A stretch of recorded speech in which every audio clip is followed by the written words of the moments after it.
Hello everyone, and welcome again to Nettle, the best platform around for distance learning in business, finance, economics, and much more. Please don't forget to subscribe to our channel and click that bell notification button below so that you never miss fresh videos or tutorials you might be interested in. Many thanks to our current Patreon supporters and YouTube members for making this video possible, and we'd also greatly appreciate if you consider supporting us as well. So please check the link in the description or click the join button below for more details. My name is Sapa, and today we're investigating the active share, a key concept in portfolio management and active portfolio performance evaluation.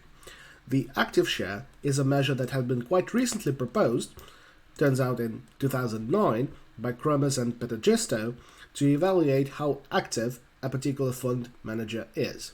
The active share is a measure that is derived using the absolute deviations from your active portfolio holdings and the index or benchmark weights of these stocks or assets in some passive or index portfolio.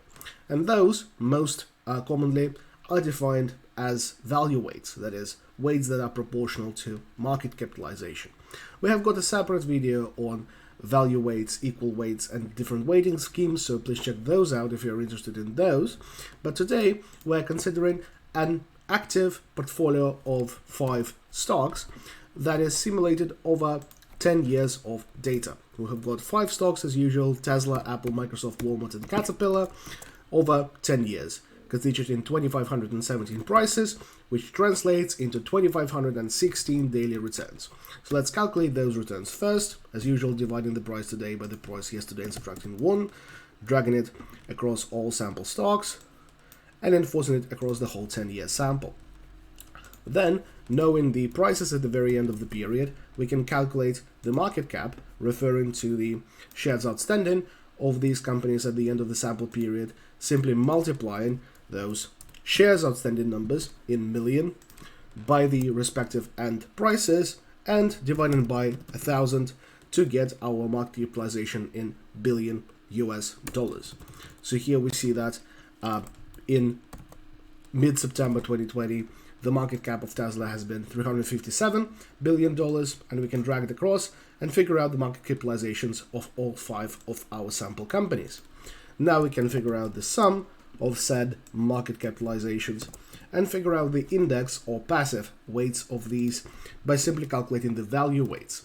That is, you divide the market cap by the sum of all market caps in your selection, lock in the column over here, and see that the weight of Tesla in an index portfolio of those 5 stocks would be 8.52%. It's quite easy to generalize this approach to, for example, all S&P 500 companies, but we'll stick to 5 stocks for brevity here, as we obviously do not want to have 500 columns over here, whereas in principle, it's indeed possible to do so. And now, finally, before we proceed to our active share calculations and portfolio optimization using the active share and the active ratio, we need to calculate the average annual returns of these stocks. We can use product 1+ for that, enforcing it throughout the array of returns over here. Returns are daily, and we've got 2,516 of them. So we've got 10 years worth of data. So for annualization, we need to raise it to the power of 1/10 and subtract 1. And we'll see that the historical average annual return of Tesla is 56.52%, and we can drag it across and get the figures for all 5 of our stocks. Now we can calculate the return of the passive portfolio, interacting the passive weights with the historical returns, so sum product of the passive weights and the returns. And let's, as usual, start with a toy active portfolio that equally weights all 5 stocks. So 1/5, as we've got 5 stocks, 20% in each. And then we need to make sure that it indeed does sum up to 100%. Don't want to deviate from 100% allocation, don't want to take on leverage, do not want to leave anything in cash. And now we can calculate the active return of our portfolio by applying the sum product function once again, and now inputting the active weights instead of our passive weights and multiplying them by the returns as well. Now we can calculate the outperformance of our active portfolio by subtracting the passive return from it.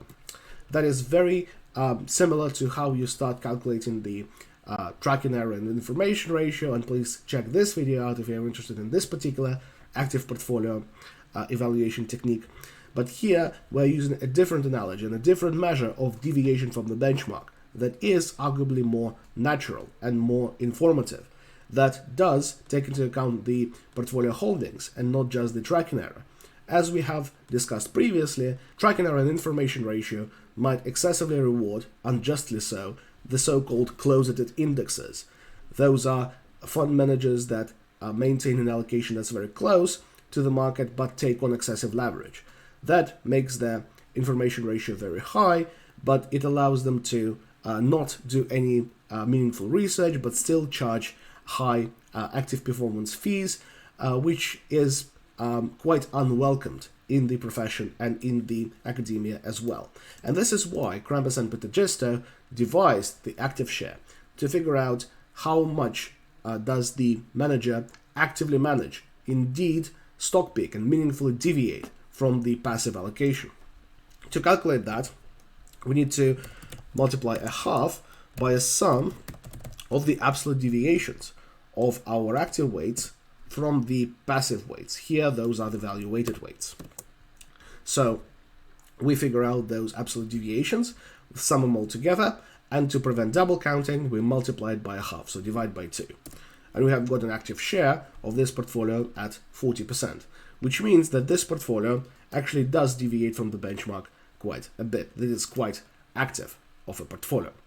And now we can calculate the active ratio by dividing the outperformance by the active share, which basically means how much extra return with respect to the benchmark does our portfolio generate per unit of deviation from said benchmark. And obviously, here is a very intuitive and natural technique of portfolio optimization emerging from the logic of the active share that can be applied using Excel Solver. So we can click Solver in the Data tab and specify that we want to maximize our active ratio, the ratio between outperformance and active share, by changing our portfolio weights while keeping the sum of those weights to 1. And we don't want to short sell any of the stocks, so we keep the make unconstrained variables non-negative box ticked, and we stick with gradient descent. We can click Solve now, and our optimal portfolio will emerge shortly. Here it is. We can see that the portfolio that maximizes the active ratio is quite a bit more passive than our equally weighted portfolio. It has an active share of only 11%, and it does overexpose ourselves to Tesla. It does maintain market allocations to Apple and Microsoft, as we penalize our manager for taking excessive active share, from deviating excessively from the benchmark. So the only source of deviation is the increased allocation to Tesla and decreased, eliminated, that is, allocations to Walmart and Caterpillar. And that gives us an active ratio of 44%, meaning that 1 unit of deviation from the benchmark, 1% of an active share increase, generates us approximately 44 basis points of outperformance per annum.